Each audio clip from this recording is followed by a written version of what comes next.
Hey friends, Thor here. With the War Within coming in a single digit number of days for early access at this point, I wanted to take some time today to talk to you guys about the hero talent trees for Protection Warrior, since this is going to be my main character heading into the War Within. We're going to talk about the playstyle of each one. We're going to go through each individual talent node in this video. So if you want to have that kind of deeper dive into what each point is going to get you and how they're all going to interact to build together the playstyle that each tree is going for, this is the video for you. We're going to start with Mountain Thane because this has been my favorite tree throughout testing so far. So the first talent that you get in Mountain Thane is Lightning Strikes, and this says damaging enemies with Thunderclap, Revenge, or Execute has a 25% chance to also strike one with a lightning bolt, dealing 102,000 nature damage. Lightning strikes occur 30% more often during Avatar. So you get the flavor immediately that this is a little bit more of a passive damage tree, and it's really building your damage into Avatar, which is already a big, important damage cooldown that we have. But this is going to make Avatar even more powerful, and it's also going to give it a little bit of passive defensive value, as we'll see as we go throughout the tree as well. Moving down the tree, we're just going to go left to right on each row here. Crashing Thunder, Storm Strike, or Nature damage your abilities deal is increased by 5%. Storm Strike damage ignores armor. Storm Strike is nature plus physical damage. Thunderclap damage increased by 40%. Seismic Reverberations now affects Thunderclap in addition to Whirlwind. Seismic Reverberations is this talent right here, which is if Whirlwind or Revenge hits 3 or more enemies, it hits them 1 additional time for 30% damage. So now with Crashing Thunder, that affects not only Whirlwind and Revenge, it also affects Thunderclap, which is a nice big damage buff to our most important AoE ability as Prot. In the middle, we have Ground Current. Lightning Strikes also deal about 30,000 damage to enemies near their target. The exact numbers here are subject to tuning and are going to fluctuate based on your hero level.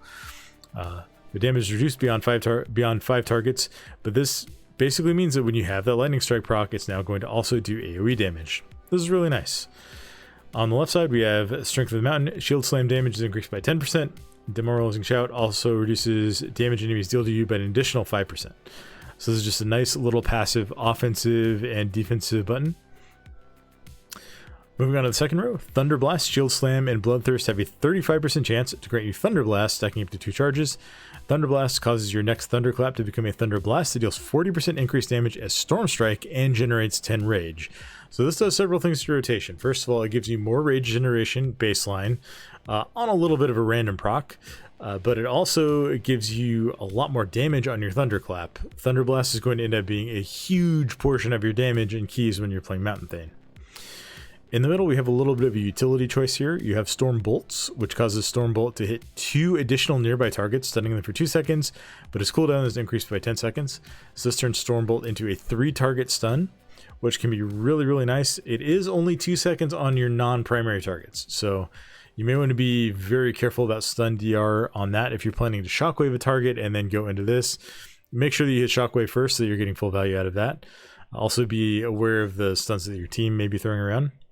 On the other hand, Storm Shield, intervening a target grants them a shield for 5 seconds that absorbs magic damage equal to 3 times your armor. This can be a really, really nice button if there are a lot of magic damage things going on and you want to be able to save a specific person. You do want to note that the shield that it gives is 3 times your armor, which is a big value, but compared to health pools, like this is not going to save anyone from something that's doing twice their health and damage.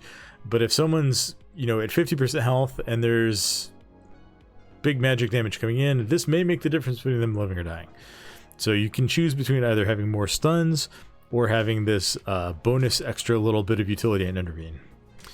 On the right side, we have Keep Your Feet on the Ground, which causes you to take 2% less physical damage, and also Thunder Blast reduces damage you take by 8% for 5 seconds. So when you get those Thunder Blast procs, you get a little bit of damage reduction out of it, which is really handy. On the other hand, you have Steadfast as the Peaks. This is the other choice on this node. Stamina increased by 5%. Impending Victory increases your max health by 10% for 5 seconds. When this health increase expires, you heal for any amount of the original Impending Victory that healed you in excess of your full health. So this can actually have a lot of personal utility if you can figure out how to make good use of it. If you're getting overheal from Victory Rush and then you're taking more damage, you can heal for whatever amount you overhealed. In addition to that, you get 5% more health. So, you know, I generally prefer to take less damage up front rather than have a little bit more health. And then taking more damage, taking even more less damage, if that makes sense, with Thunderblast up is also really nice. So you got some interesting choice nodes on the side here, and then we've got more in the next row as well. We've got Flashing Skies. Thunderblast calls down a lightning strike on an enemy it hits. So we have a chance when we thunderclap, right? A 25% chance to call down a lightning strike. This means that when you have Thunderblast active, you are guaranteed to get one lightning strike. And again, those also do AoE damage through ground current. So this is really, really nice. It gives a little bit more damage built into Thunderblast baseline, and also a little bit more AoE threat. In the middle here, we have let's look at the other choice node. Activating Demoralizing Shout grants a charge of Thunderblast. This can be really nice if you want to guarantee that charge. I prefer to have the guaranteed lightning strike on Thunderblast hit. In the middle, your attacks trigger lightning strikes 30% more often. This is, I believe, based on my testing, this is multiplicative, not additive. If it made you do it 55% of the time, that would be kind of insane. Versus Thorm's Might, which gives you 5 rage every time you get a lightning strike. In addition to this, revenge and execute damage are increased by 15%. So let's talk about that rage for a second, right? So if we're running Flashing Skies, now we are guaranteed a lightning strike every time we Thunderblast, and each one of those is going to give us 5 rage. Thunderblast already gives us 10 rage.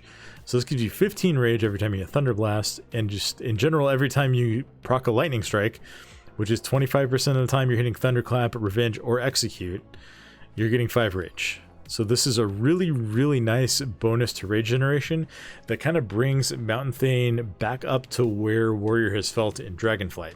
Rage generation at the base level has been reduced going into the War Within, and this kind of props it back up to where it was. So having this makes Warrior feel quite a bit more tanky and just a lot smoother to play in general as we're going through our normal gameplay.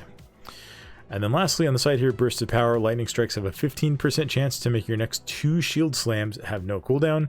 This is a really nice proc. When you're talking about a percent chance on top of a percent chance, like this doesn't happen all the time, but when it does, it's nice because you can get a couple of shield slams back to back, get a huge increase of rage incoming, which can fuel a lot of extra ignore pains. You can also use it to funnel into revenge if you don't need that defensive value, which then can lead to more lightning strikes.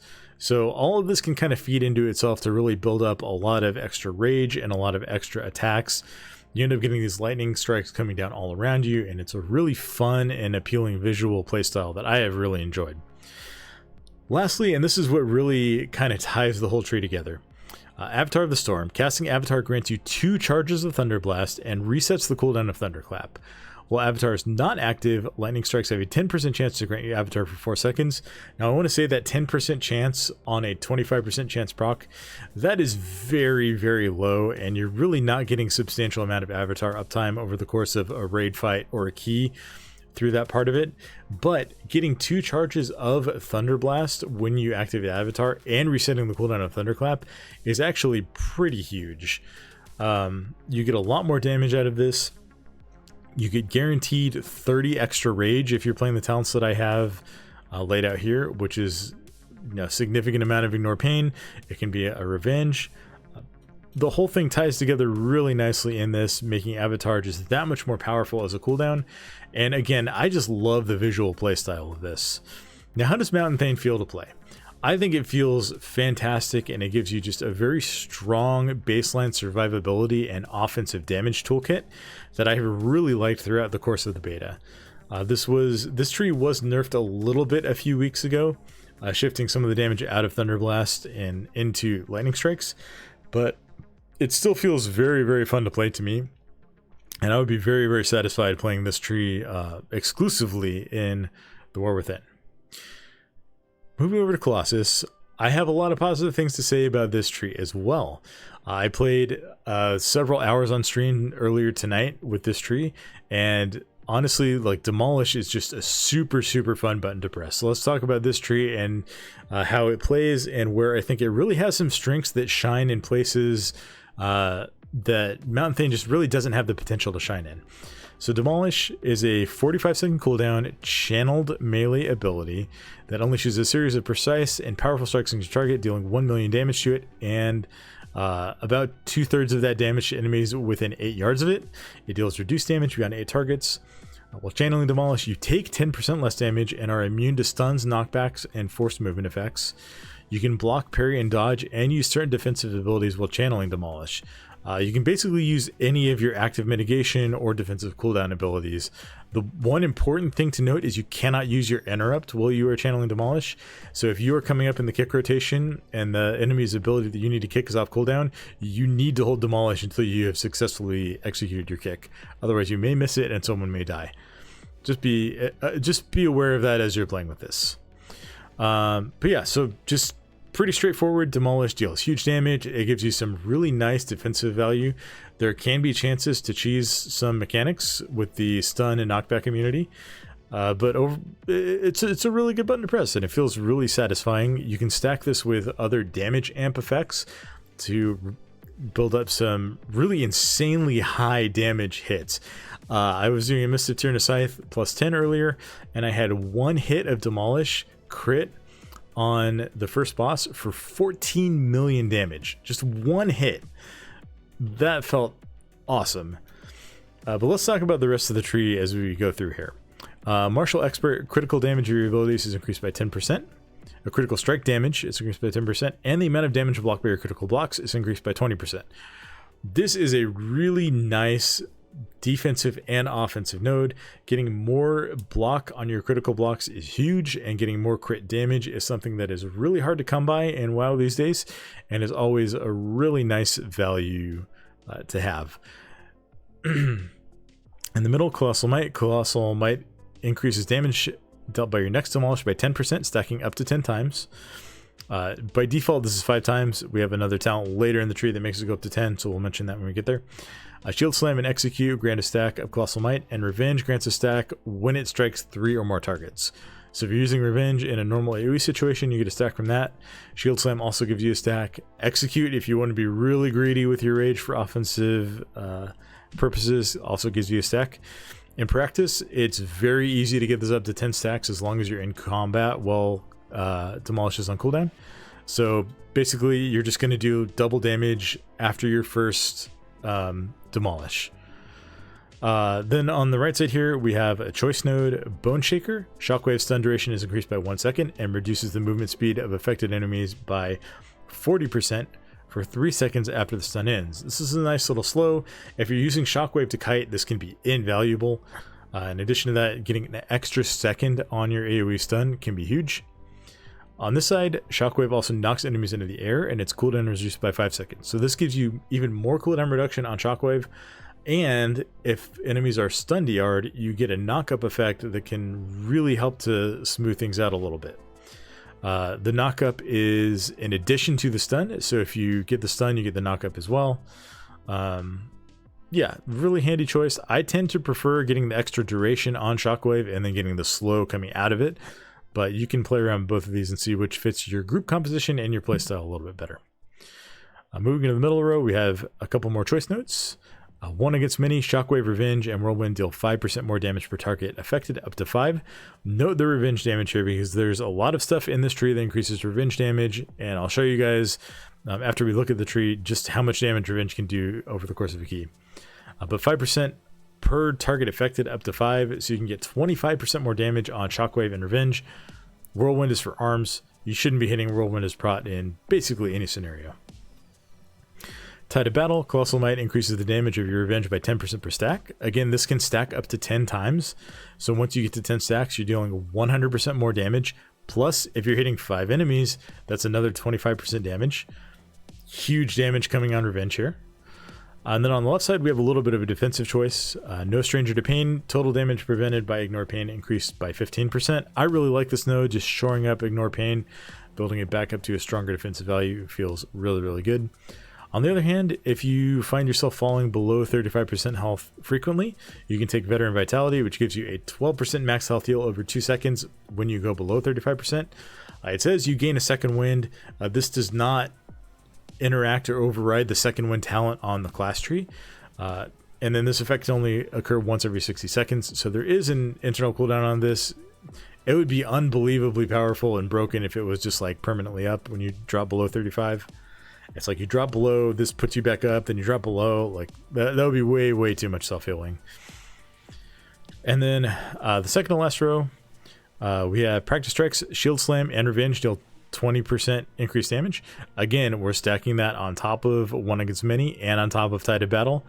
Revenge is hitting like an absolute truck in the Colossus tree. And Shield Slam as well. Getting 20% more damage on Shield Slam is really nice in single target. Precise Might, Shield Slam critical strikes grant an additional stack of Colossal Might. So again, Colossal Might is the buff that increases our Demolish damage and also increases our Revenge damage. And so when you crit with Shield Slam, which crit is becoming a more attractive stat with Colossus based on some of these talents, and then also part of your tier set as Warrior is blocked behind Shield Slam critting. So getting more crit on Shield Slam is really good, and then this just makes it even more beneficial to do that.